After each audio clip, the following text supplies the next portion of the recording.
Я хочу проповедовать сегодня на теме «Любовь – наше естество». Любовь – наше естество. Евангелие от Луки. Это сегодня какое число у нас? 3. Вы знаете, какой месяц? Месяц любви. 8 месяц – это месяц любви и даяния. Так что мы будем проповедовать много о любви в этом месяце. Евангелие от Луки, 10 глава, 27-28 стихи.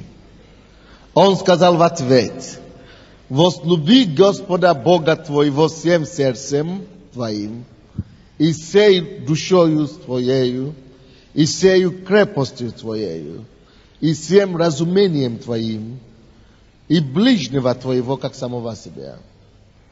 Иисус сказал ему: «Правильно ты отвечал, так поступай, и будешь жить». Отметьте себя 28 стих. 27 человек поступил правильно. Он спросил у него, какой самый большой заповедь в Библии? Какое самое большое требование Бога к человеку на свете? Заповедь. Это требование Божье человеку на земле. Какое самое большое Божье требование к вам, как личность? И этот человек ответил правильно. Возлюби сначала Господа Бога твоего всем сердцем, и также всем сердцем, всем разумением, всей крепостью твоей, а также возлюби твоего ближнего также, как самого себя. И Иисус отвечает этому человеку и говорит: ты правильно делал. Он говорит: ты правильно ответил. Да, это самое главное, что есть, что Бог требует от человека. Любить Господа Бога своего и любить людей, своего ближнего, как самого себя. Он говорит: так поступай, и ты будешь жить. Давайте прочтем это 28 еще раз. Иисус сказал ему: правильно ты отвечал, так поступай, и будешь жить. Давайте так скажем: поступай так, и будешь жить. Поступай по любви, и будешь жить. Нету жизни вне любви. Не надо повторять это, не надо. Я уже говорю, просто нет жизни, объясняю, нет жизни вне любви. Когда этот человек правильно ответил, что самая главная заповедь – это любить ближнего, любить Бога, а затем любить ближнего, то Бог сказал: да. Только если и ты это знаешь в голове твоей, что самая главная заповедь – это любить людей, любить Бога, но ты так не делаешь. Я это знаю. Ты не живешь по любви. Ты не любишь Бога всем сердцем, всем разумением. А также ты не любишь ближнего, как самого себя. Что значит как самого себя? Это значит, я люблю ближнего, как я любил бы свою жену, своего ребенка. Я люблю чужого ребенка тоже таким же образом. Я люблю всех сестер и братьев таким же образом, как я люблю себя и как я люблю своих ближних. Он спрашивает у Иисуса: кто мой ближний? Только мой мама или папа, или мой муж, или моя жена, или мой ребенок? Нет, ближний – это все, кого Бог создал. И Бог требует, чтобы ты любил и как твоего ближнего, как твою жену, как твоего ребенка. Чтобы мы вот так любили каждого человека. Это сильное слово.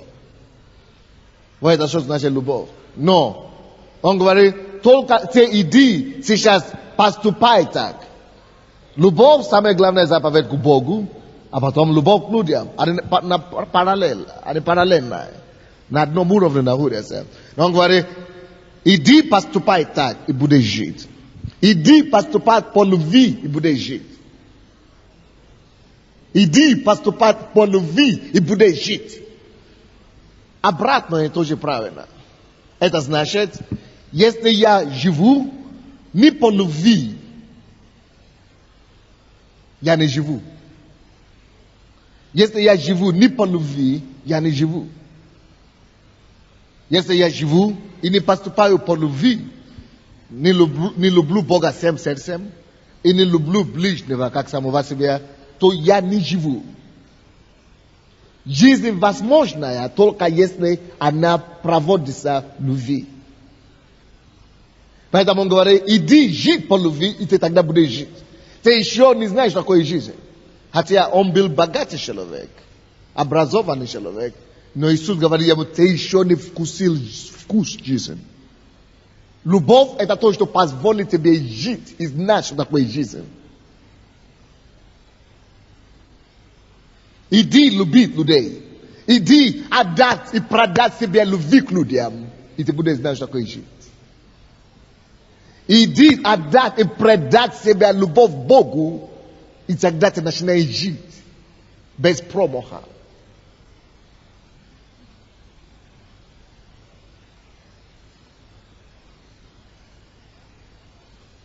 Какое самое главное требование у Бога к людям? Возлюби Бога как самого, всем сердцем твоим, и возлюби ближнего.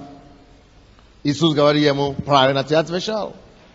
Теперь, не только знай в голове, иди начинай так же. Я тебя люблю, молодой человек. Я тебя обожаю, молодой человек. Я желаю тебе хорошее, молодой человек. Мне так хочется, чтобы ты познал жизнь, молодой человек.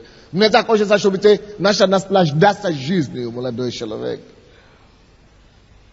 Я так хочу желать тебе добро. Я так хочу, чтобы ты преуспевал в этой жизни. Поэтому я тебе подскажу ключ к жизни. Подскажу то, как можно наслаждаться жизнью. Он говорит, как скажи? Иди поступай так. Иди начинай перестраивать свою жизнь так, чтобы приоритет выше угля был твоя любовь и отношение к Всевышнему Богу. Иди перестраивать свою жизнь вот так, что ты одержим царством, любовью к Богу. Что вся твоя жизнь пропитана этим. Что ты ничего не хочешь знать, что это есть глава угля, это есть краеугольные камни у тебя. Что любовь к Богу это все и во всем для тебя. Начни вот так жить, и будешь знать, что такое жизнь. Начни любить Бога больше всего. Иди люби Бога всем сердцем. Иди отдаться Ему всей душою. Иди посвятить себя Ему полностью. Иди люби вот так. Полное отдача сердце Богу. И ты будешь знать, что такое жизнь. Бог хочет еще одну женщину исцелить сегодня от женской болезни. И Бог мне говорит, что это ваше лекарство. Влюбиться в Бога как сумасшедший. Это ваше лекарство. Другой человек, который заблокировано ухо, левое ухо. Вы не слышите? Бог говорит, возлюби Бога всем сердцем и всей душой. Поставь его выше своих стремлений. И начнем слышать на 100%. Иисус говорит, ты будешь жить, если ты начнешь так поступать. Как? Люби Господа Бога твоего всем сердцем. Можешь ли ты это заявить, что ты его любишь всем сердцем? Дошел ли ты до такого места, чтобы любить его всем сердцем? You know? Отметьте слово всем сердцем. Всем. Подчеркните это для себя. Всем сердцем, не просто половину сердца. Или 90% сердца. Всем. Вот, когда ты начнешь любить Бога всем сердцем, ты начнешь жить. Иди поступай так, и будешь жить. Когда ты начнешь любить его не только всем сердцем, но всем разумом и всей крепостью. Всем крепостью, всем разумением, всей душою. Попробуй это. Вы знаете, мы так боимся часто попробовать это. Мы так боимся порою сдаться, позволить уйти себе. Но позволить себе опустить себя просто в руки Божьи. Вот так что отдаюсь полностью. Все, что, пускай будет, что будет. Мы так боимся этого, потому что мы привыкли быть за рулем своей жизни. А если я всем сердцем отдам, если я все отдам, а что со мной будет? Я же упаду. Нет. Он лучше вас сохранит, чем вы себя можете сохранить. Позволите отпустить якорь. Или якорь, да? Да, выпусти якорь. Отпусти якорь своего собственного я. Якорь, который ты держишься за жизнь, чтобы управлять, контролировать себя, чтобы не уплыла твоя лодка. Не, пускай уплыла в рука Божья. Божьей реке, пускай твоя жизнь плывет. Вот тогда она дойдет и доплывет до берега. А своим якорем с места не уйдет. Будешь жить. Иди поступай так, и будешь жить. Жизнь богаче, чем то, как ты ее знаешь пока. Жизнь благороднее, чем то, как ты ее знаешь пока. Жизнь прекраснее, чем как ты познал ее пока. Жизнь чуднее, чем то, что ты знаешь пока. А как же мне знать больше жизни, больше радости? Начни жить. Любя Бога всей душою, всем сердцем, всей крепостью, всем разумением. И любя людей без границ, вот так тоже. Ты тогда попробуешь вкус, мед жизни. Мед жизни. Потому что тебе не за что переживать. Тебе не за что беспокоиться. Ты живешь, как сам Бог живет. Наслаждение одна. Потому что Бог есть любви. И когда ты позволяешь, чтобы дух любви захватил тебя, чтобы любовь полностью поглощала тебя, у тебя ты будешь как Он. Потрясающая жизнь, потрясающая радость. Это человек знал этого всего. Он заработал деньги, он все имеет то, что физический мир может прилагать как замен к радости, истинной радости и счастья. Но он не имел жизнь, Иисус это видел. Поэтому, когда Бог говорит нам, чтобы любить людей, любить бедных людей, любить всяких людей, мы думаем, что, как это тяжело, как это придется тебя ломать, значит, придется смириться, значит, есть некоторые люди, которые я не переношу. Поэтому ты и мучаешься. Поэтому ты и мучаешься. Нет людей, которые я не переношу. Я все переношу еще с водой наверху. Не терплю никого, нет. Радость. Вы знаете, почему мне так тяжело ездить? Я не люблю ездить. Мне хочется бизнес, я уже влюбился в украинцев. Но Бог начал мне говорить, что если ты любишь, так как я говорю любить, тогда тебе нельзя любить только одного народа. То, что я вложил в тебе, оно нужно для всех. Ты должен любить всех людей. Так? Мы должны любить всех. Поляков так, украинцев так, африканцев так, англичан так, французов так. И отдаться им точно так же, как мы отдались своим братьям и сестрам. Если вы кого-то не можете переносить, вы видите, не этот человек страдает, а вы страдаете. Потому что он появляется, кто-то меня не переносит, я прихожу все равно, а вы опять появились. Вы мучитесь, а я даже не знаю об этом. То же самое с теми, кого-то вы так относитесь. Он не мучит, он не знает об этом. Он живет в мире. У меня нет врагов, ни один мир, то есть не бывает. Это для того, чтобы мы могли жить хорошо. Каждый раз, когда у вас неприятие, или неприязнь кому-то, вы работаете против своего организма.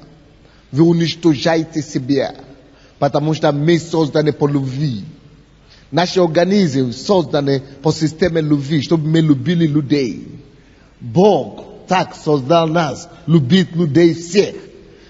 Бог есть любовь. 1 Иоанна 4:8. Кто-нибудь откройте и считайте, а? 1 Иоанна 4:8 написано, что ибо Бог есть любовь. Кто Бога не знает. Аминь. Считайте кто-нибудь.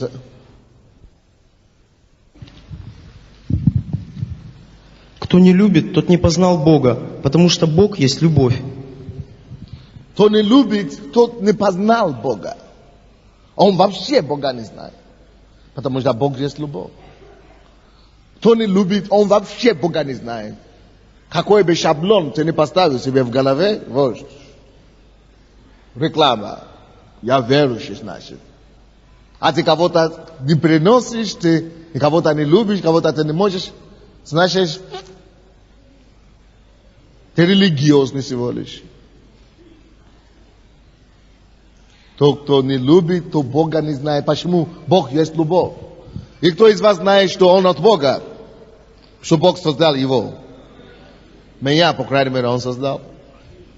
Бог создал человека. И он, мы его творение, мы его дети. Это значит, что он создал нас по своей натуре. Его натура, это любовь. Бог есть любовь.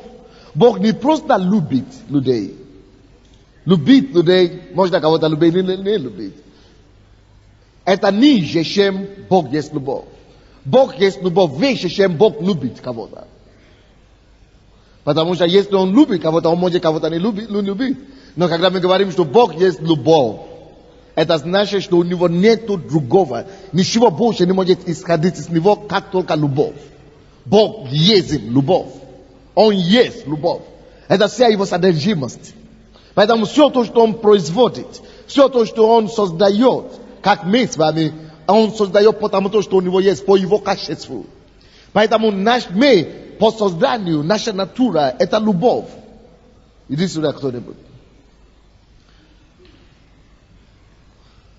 Композиция твоего тела, организма, чтобы она жила, была сделана с материалами жизни, дыхание Божье, которое есть любовь. Это дыхание Бог есть любовь, он дыхал в тело. И это есть жизнь, которая циркулируется в нашем организме. И эта жизнь есть любовь. И эта любовь двигается в твоем теле. Поэтому, когда мы с вами начинаем раздражаться на кого-то, обижаться на кого-то не переносить, мы работаем против себя. Что это значит? Это значит, что та любовь, вот система, которая у вас двигается по телу, кровь, которая двигается, есть любовь, она получает яд, когда раздражение приходит, обида, ненависть. Яд попадает в эту кровь, и она циркулируется по телу. Потому что мозг ваш производит, хорошо, то когда ты обиделся или раздражался, все мы, правильно? Когда вам плохо, вы разгневаетесь, откуда вы знаете, что вы разгневаетесь? Потому что чувство какое-то вырабатывается, гнев. Вот это чувство неприятно, правда? Вот это неприятное чувство, вот это противное чувство гнева, это есть тот яд, это есть реакция. То, что вы получаете, это есть реакция того яда, который выделилась в вашем организме. Она противна. Вот поэтому у вас такие гнев, у вас раздражение, поэтому у вас обида, поэтому у вас плохо. Потому что это яд противно вашей системе. Она убивает клетки. Каждый раз, это не только гнев, это то же самое блуд, и что еще люди делают? Кража, ложь. Каждый раз, когда мы грешим, что-то умирает и погибает в нашей, это против нашей природы. Какие-то клетки убиваются, погибает, когда мы поступаем не по любви. Поэтому первое послание Коринфянам, 13 глава, говорит, любовь не раздражается, любовь не превозносится, любовь не гордится, любовь долготерпит, любовь, то есть любовь только добрая. И этим самым она поощряет и очищает вашу систему, ваш организм, ваше ДНК, или как называется, ДНК? ДНК очищается, и любовь поощряется, ты можешь жить, когда ты живешь по любви. Поэтому он говорит, иди поступай так, иди люби Бога всем сердцем, иди люби человека всем сердцем, иди люби, и делай добро всем. И я тебе говорю, что тогда ты познаешь жизнь. Тогда ты придешь к познанию и осознанию, что такое жить и радоваться жизнью. Вот почему я не знаю, я уже не способен раздражаться. Я не знаю, когда я когда-нибудь разгневался, или раздражаться, или обиделся. Нет. Или украл, или... Поэтому грешит, мы убегаем от греха, потому что это убивает нас. Это против нашей природы. Бог есть любовь. Бог создал нас по любви. Поэтому мы любим всех. Сначала мы любим Его, потом мы любим всех. Невозможно любить человека, если не любить Бога. Настоящая любовь начинается с Бога. Почему? Потому что сам Бог есть совокупность любви. Бог есть любовь. Вот. Он вся есть любовь. А ты тоже создан по любви. У всех людей есть залог любви. Бог создал нас по любви, по своей природе. Поэтому мы все тянемся к любви. Мы хотим, чтобы нас любили. Мы хотим любить кого-то. Поэтому это нормально. Однако, послушайте сюда. У нас есть залог любви, но у меня есть источник любви. Бог есть источник любви. Поэтому, когда мы живем без Бога, рано или поздно, вот тот залог и любви, который у нас есть, мы уже отдали кому-то, мы полюбили кого-то и так далее. Это источник, потому что это не источник, заканчивается. Источник это истощается и истощается. Заканчивается. Ты не можешь сам производить эту любовь сам по себе. Ты можешь производить эгоизм. Это то, во что любовь превратился в миру. Эгоизм. Когда мне что-то нужно, мне надо что-то брать, вот тогда я люблю, значит. Это уже не любовь, это эгоизм. Поэтому пока он тебе что-то дает, или она тебе что-то дает, пока ты восполняешь свою нужду в нем или в ней, вот так пока ты любишь ее. А как только что она больше не способна, или не может, или ты недоволен, уже все, она уже никто, он уже никто. Потому что ты не подключен к любви. Бог есть любовь. Поэтому мы должны любить Его всем сердцем, всем разумением, всей душою, чтобы мы могли переполняться вновь и вновь. Чтобы источник, вечная любовь не истекся у нас. Чтобы мы всегда питались Божьей любви. И этим потом мы можем давать другим и любить других людей. Бог есть любовь. Поэтому всякая любовь имеет свой источник в Боге. Настоящая любовь. Мы должны сначала искренне любить Бога всем сердцем. Без этого, всякая любовь, о которой мы говорим, это либо эмоция, страсть или обман. Я говорю, что я ее люблю, потому что я еще переспал с ней. Я говорю, что я его люблю, потому что я хочу, чтобы он был моим мужем или моим парнем. Это уже обман, это не любовь. Но если мы хотим испытывать истинную любовь, мы должны сначала полюбить и возлюбить Бога всем сердцем, чтобы мы могли иметь связь с этим источником и питаться оттуда жизнь. Питаться оттуда любовь. Насыщаться любви. И тогда нам легче намного будет любить всех, несмотря на то, кто они есть. Вы здесь со мной? Бог есть любовь. Мы тоже созданы по любви. Но каким образом нам знать, как любовь проявляется? Как любовь проявляется? Евангелие от Иоанна 6:16 говорит нам, что Бог есть любовь, ибо так Бог возлюбил мир, что Он отдал Когда Бог возлюбил, что Он делает? Как она проявляется? Как любовь проявляется? Очень многие из нас можем говорить, мы любим, я люблю всех, я люблю. Это будет видно по твоим поступкам. Если ты любишь всех людей, если ты любишь кого-то, что как ты поступаешь? Вот, поэтому напишите себе, любовь проявляется через даяние. И потому что Евангелие от Иоанна 3,16 написано, ибо так возлюбил Бог мир. Когда Он возлюбил, что Он сделал? Он отдал, не инвестировал, не одолжил. Но что Он сделал? Отдал.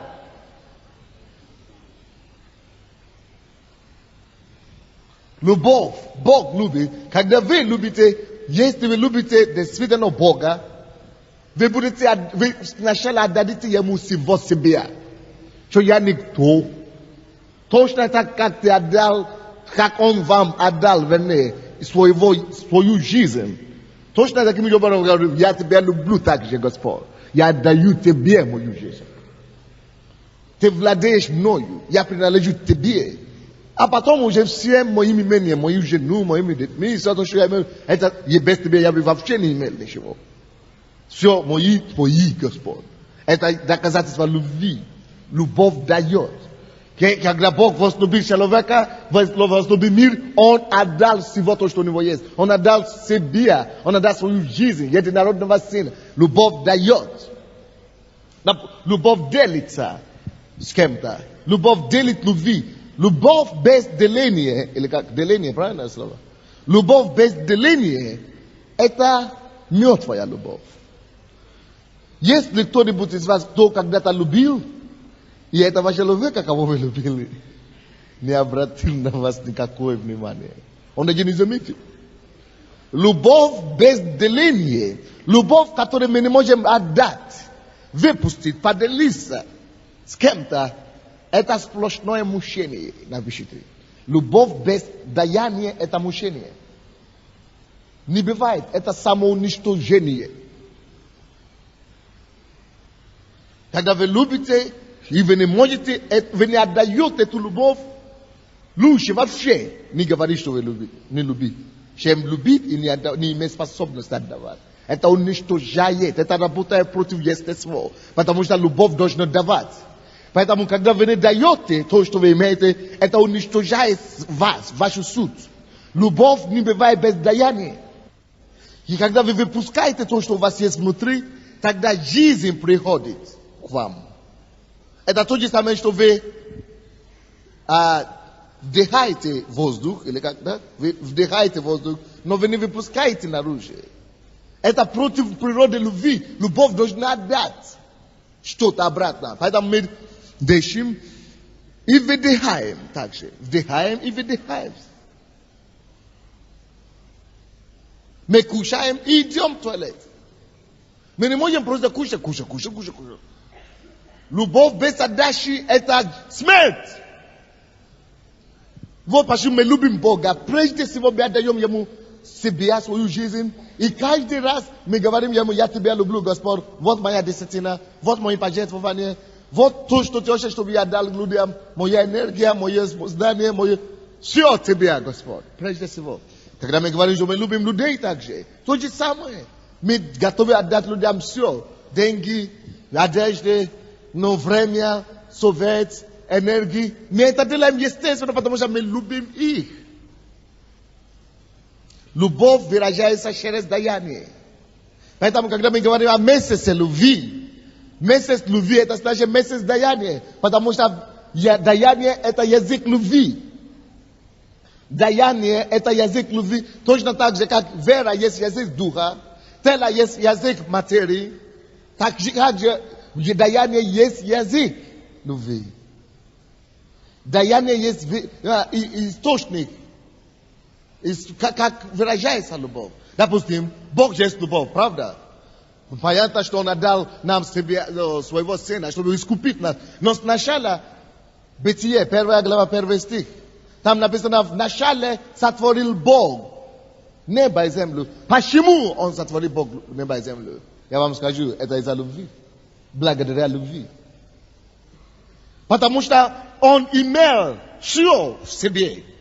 Бог есть начало и конец. Все богатства, все то, что видимое и невидимое сейчас, то, что сейчас видимое нам, это все было сначала в Боге заложено. Все вначале было в нем. Но он решил выпустить это, сделать это, создать все то, что у него в разуме, внутри, в уме, в духе, чтобы поделить это с миром.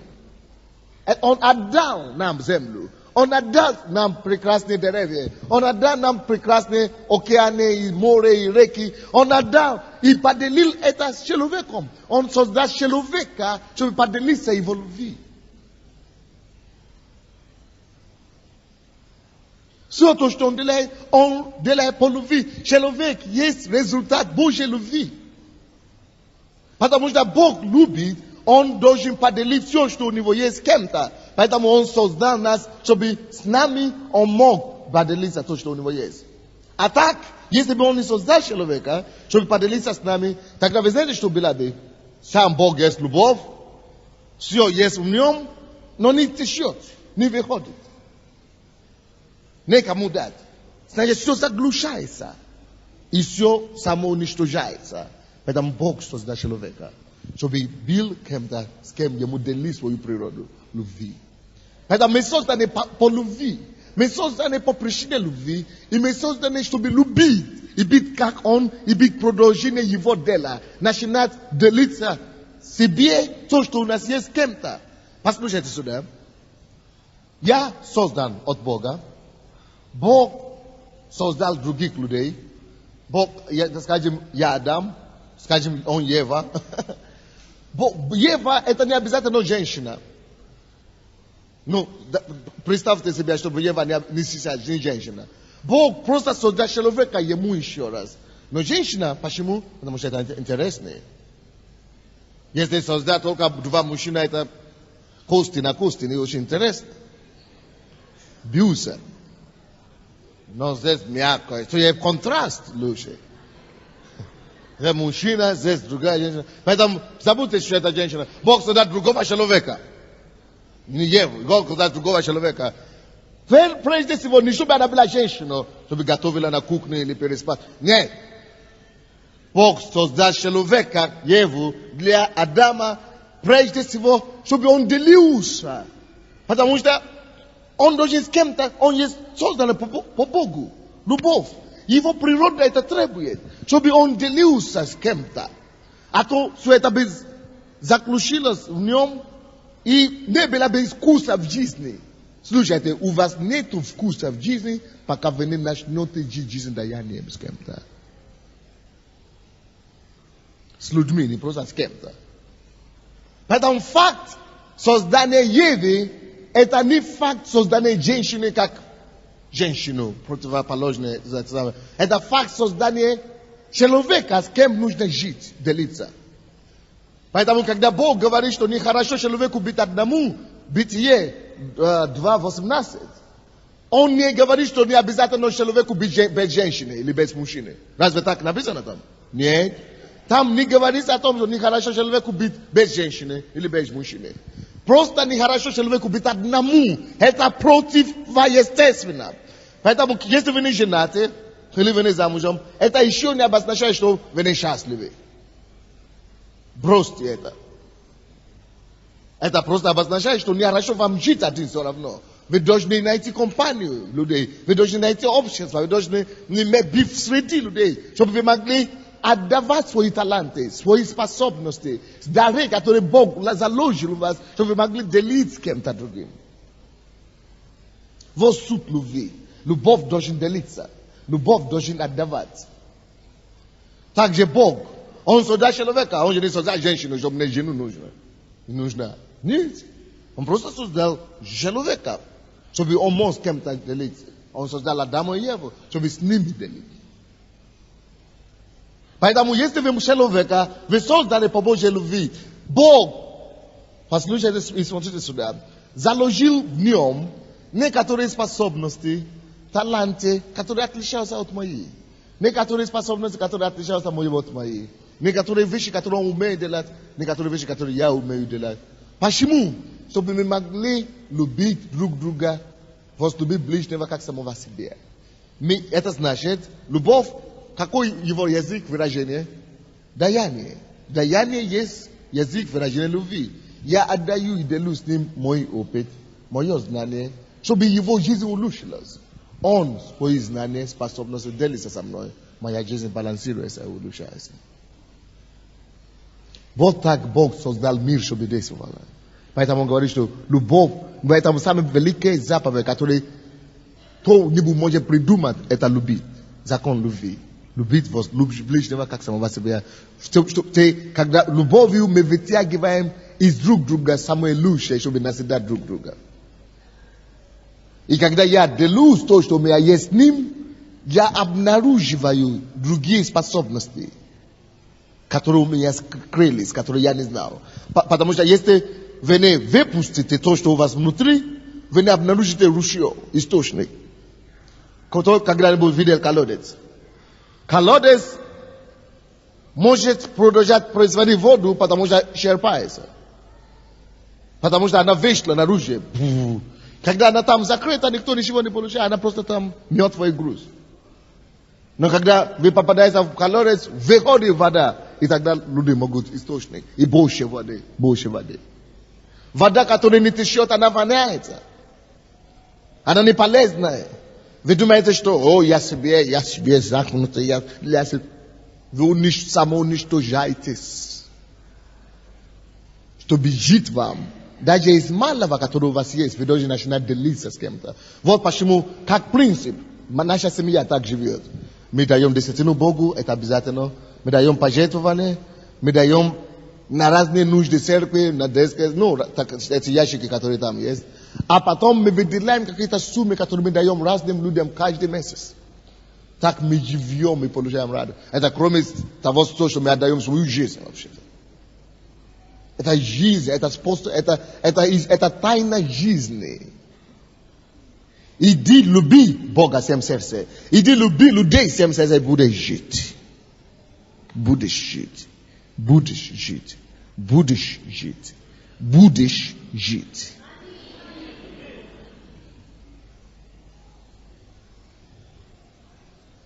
Даяние – это выражение любви. Когда мы даем, мы этим открываем, не только даем жизнь теж в себе, но мы еще открываем закрытые в нас источники, которые мы не знали до того. Тем больше ты делишься то, что ты знаешь с кем-то, Бог дает тебе больше. Потому что то, что знает, то, кто имеет, получит еще больше. Притчи, 11 глава, 24-25, по-моему.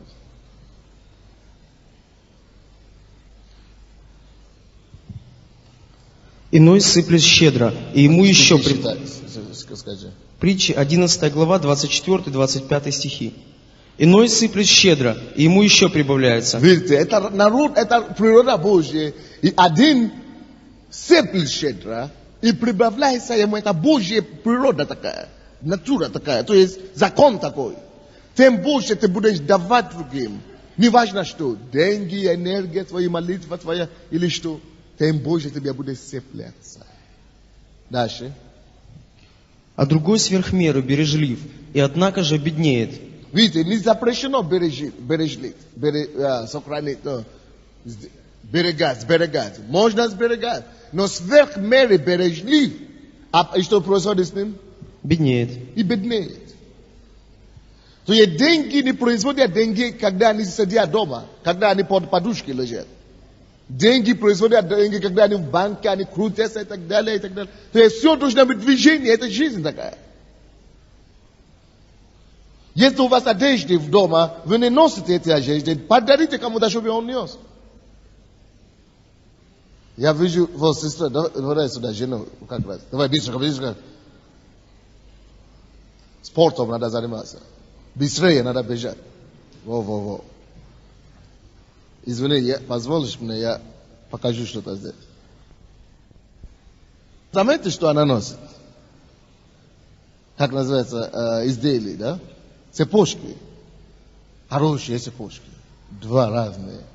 Они украшают ее. Или ее более симпатичная. Косметика хорошая. Хорошая прическа. Если она бы имела эти цепочки дома и не носила их, это не для этого Бог создал эти цепочки. Но когда она носит их, кто-то может влюбляться. Как это? Не, другое слово. Любоваться. Только кто-то может влюбоваться. О, какая ты красивая. О, как ты хорошо выглядишь. О, какие у тебя цепочки. О, какая у тебя косметика. То есть, для этого оно и создано. Чтобы украшать человека. Чтобы другой человек хорошо выглядел. Но если бы она сидит у тебя в ящике там, бабушка дала и сидит, никто не может любоваться. Никто не может говорить, и никакой результат не происходит. Вы понимаете, что я говорю? То есть жизнь, она для даяния, чтобы делиться с кем-то. Не только для себя, но чтобы кто-то увидит ее, хорошее настроение будет. Потому что когда мы видим что-то хорошее, красиво, нам приятно. То же самое с деньгами. Дай, паси, опусти по водам. И через какое-то время вернется к тебе. Дай кому-то что-то из одежды, паси деньги, паси что-нибудь кому-то. Это потом вернется не просто к тебе, но кому-то сделает хорошо. Алло, послушайте сюда. Любовь не только сохраняет тебе и твою жизнь, целостность, свое естество, чтобы не разрушаться. Но любовь – это также источник удовлетворения. Бог дал нам любовь как источник удовлетворения и источник радости. Допустим, когда Господь создал все то, что Он создал, Он смотрел на него, на все.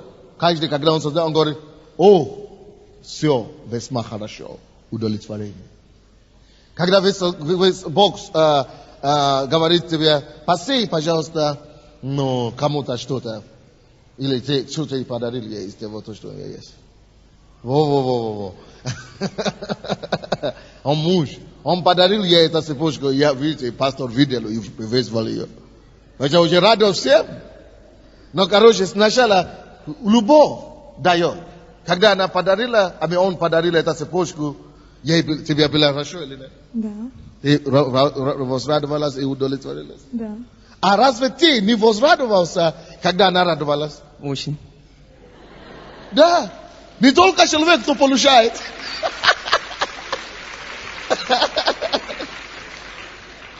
Не только тот, кто получает, радуется, что он дал. Но даже тот, кто дает. Получать благословение, это источник твоего удовлетворения в жизни, когда ты будешь давать кому-то другим что-то. Когда ты даешь другим, благословляешь другим чем-то, это принесет тебе радость и удовлетворение. И не только радость и удовлетворение, это еще выпустит тебе потенциалы, закрытые, которые были в тебе раньше. Возможности. Чтобы ты мог творить больше. Читай Деяния апостолов 20:35. Поэтому Бог так спланировал все, что любовь всегда выгодна. Жить по любви всегда выгодно. Жить по любви всегда выгодно. И жить по любви – это источник нашего расширения. Это источник нашего благословения. Это источник нашего увеличивания. Когда ты даешь по любви, не Бог благословляется, ты больше получаешь благословение, чем Бог. Не люди, кому ты даешь, получаешь благословение только. Ты больше благословения получаешь, ты только должен это знать. Но когда ты все зажать в себе, вода, которая не течет, воняет. Ты начинаешь воняться. Никто не хочет с тобой иметь дело. Ты будешь иметь все, но без любви, даже то благословение, деньги, которые ты зарабатывал, они перестанут тебя принести удовлетворение. Деньги и должность, и все то, что ты имеешь, они надоело тебе будет, пока ты не начнешь раздавать и жить по любви, делать кому-то хорошее. Поэтому считай. Деяния 20:35. Во всем показал я вам, что так трудясь, надобно поддерживать слабых и памятовать слова Господа Иисуса, ибо Он сам сказал, блажение давать, нежели принимать. Видите, что там написано, ну, с самого начала. Трудиться. Что так трудясь, Так трудясь, Библия говорит нам, слушайте внимательно, что нам надо вот так трудиться, надо нам так работать для того, чтобы не только сами, не ради себя мы должны работать. Пускай меняется ваш менталитет. Не только чтобы я кормил себя и жену и сына. Так мы должны работать, чтобы мы могли быть в положении и позиции кому-то для добро. Вот ради чего. Потому что когда мы начинаем давать другим, благодаря тому, что мы заработали это, мы работаем и мы даем, сеем другим, мы улучшаем свою жизнь. Мы начинаем переживать улучшение качества своей жизни. Иди поступай так, иди поступай по любви и будешь жить. Работай, заработай деньги, чтобы кому-то принести радость, кому-то принести удовлетворение, кому-то принести хорошее настроение, кому-то делать хорошо. И ты будешь жить. Не просто думай о себе. Эгоизм уничтожает, эгоизм убивает, эгоизм против природы человека, эгоизм против натуры. Оно все замкнутое в себе, оно воняет через какое-то время. Если ты выдыхаешь и не выпускаешь это дыхание, ты умрешь рано или поздно. Если ты только любишь кушать и не идти в туалет, ты сорвешься однажды. Эгоизм убивает. Любовь дает жизнь. Читай еще раз. во всем показал я вам, что так трудясь, Так трудясь, так, надобно поддерживать слабых, чтобы поддерживать слабых. Он работал среди них ради того, чтобы, потому что он любит людей, чтобы слабых поддержать, оказывается. Все результаты его, все смыслы его работы. А мы сегодня только думаем, как бы хлеб купить, как бы колбасу в этом месяце кушать. Слушайте сюда. Слушайте мне внимательно. Это очень важно, что я сейчас скажу. Алло? Тот, кто постоянно думает о том, как просуществоваться, тот будет постоянно и всю жизнь бороться за существование. Тот никогда не выйдет из той сферы и вещи того.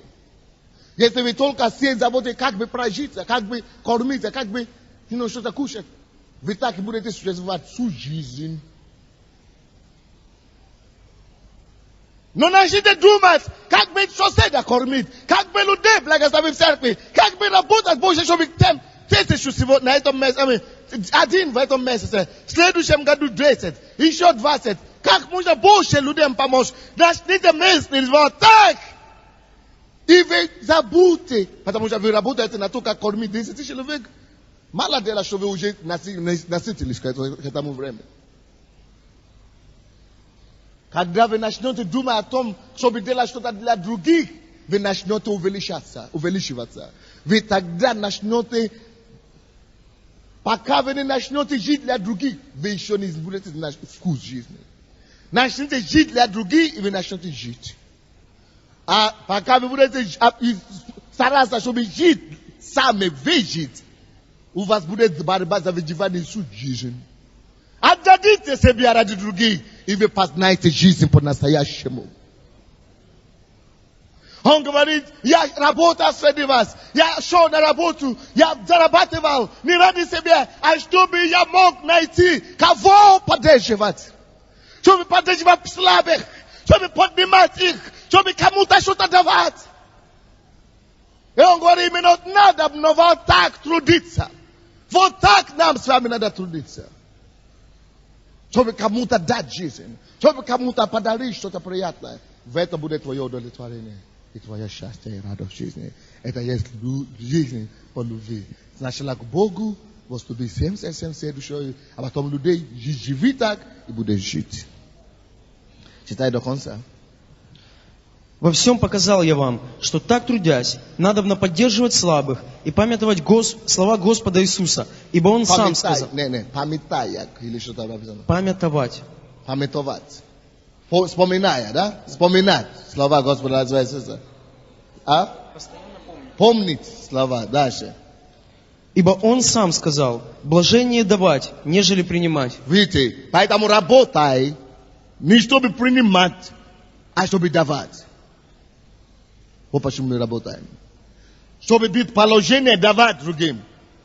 Некоторые из вас вы ждете каждый месяц, кто что мне даст в этом месяце. А Бог говорит наоборот. Живите так, ждите в следующий месяц, чтобы найти, что кому-то предложить дать.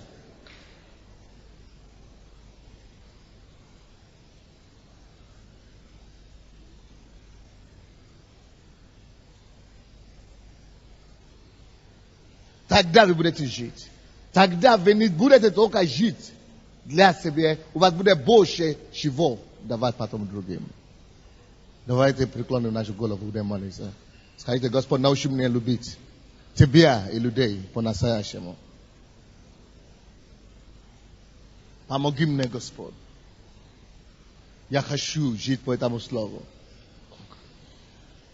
Возлюби Господа Бога Твоего всем сердцем Твоим, и всей душою Твоею, и всей крепостью Твоею. Любишь ли ты Бога всей душою сегодня?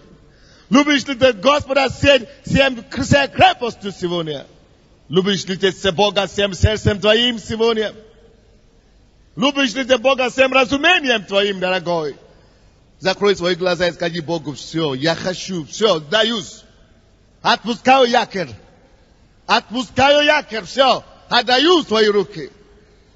Всем сердцем на 100% хочу возлюбить Тебя. Всем разумением. Всей душою. Всей крепостью. И я хочу вот так же возлюбить людей. Потому что тот, кто не любит, тот тебя не знает. Я хочу любить всех равно. Одинаково. Иисус сказал ему, правильно ты отвечал. Так поступай и будешь жить. Хотите ли вы знать, что такое жизнь на самом деле? Начните просить у Бога благодать любить всех без разницы. Хочешь ли ты познать вкус жизни? Возлюби Бога всем сердцем, всей душой. Хочешь ли ты познать вкус жизни? Возлюби людей всей самой жизни твоей. О, так сладко это дело. Так сладко, так красиво, так хорошо. Жить, любя, жить, любви. Тогда здравие всегда будет у вас. Здоровье всегда будет. Тогда все ваши организмы всегда будут работать нормально. Тогда ваша ДНК будет всегда чисто, очищены. И работать нормально. Но когда раздражение, неприязнь, грех, загрязнение идет в ДНК, оно убивает любовь. Наша природа это любви. Не действуй против твоей природы. Не действуй против своего естества. Любить это наше естество. Но это должно начинаться с Бога. Любить Бога. Любить Бога. Всем сердцем. Тогда мы подключаемся к источнику любви, ибо Бог сам есть любовь. Отдайся Ему полностью. Скажи Ему все. Покоряюсь Тебе. Научи. Одержи меня Твоей любовью. Я хочу быть одержимым любовью к Тебе и к людям. Быть как Ты. Ибо Ты так любил меня, что Ты отдал себя. Живете ли вы жизнь даятеля? Насколько вы умеете давать? Программно давать. Каждый месяц я буду давать только людям. Богу. Потому что твое даяние выражает, насколько ты любишь. Не свои слова. Слова ничего не доказывают Богу. Дела доказывают.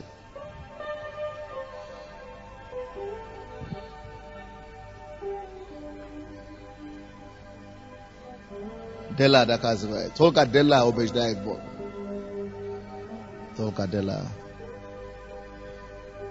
Если вы призваны полное служение, миссионерское или какое проповедника, просто примите решение любить всех людей настолько, чтобы идти в другой нацию, другой народ. Щоб я дасть свою жизнь ради Евангелия. Щоб я дасть свою жизнь ради спасения людей.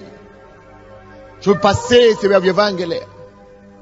Чтобы пожертвовать всем, чтобы люди могли жить. Что надо? Все то, что надо. Это есть выражение любви. Может быть, призваны финансировать Евангелие или как-то помогать содействовать Евангелие. Сделайте посвящение о своей любви Богу. Потому что ваше даяние доказывает Богу, подтверждает Ему, насколько вы любите не ваши слова. О, Отец, дай нам откровение Твоей любви, я прошу Тебя.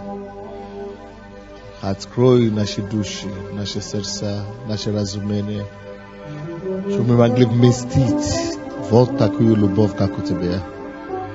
Чтобы мы могли знать, что лучше давать, нежели принимать. Чтобы мы могли жить жизнью с избытком благодаря любви. Тебе и к людям. Одержи нас этим духом любви. Я благодарю Тебя, что Ты слышишь нас. Во имя Иисуса Христа. Аминь.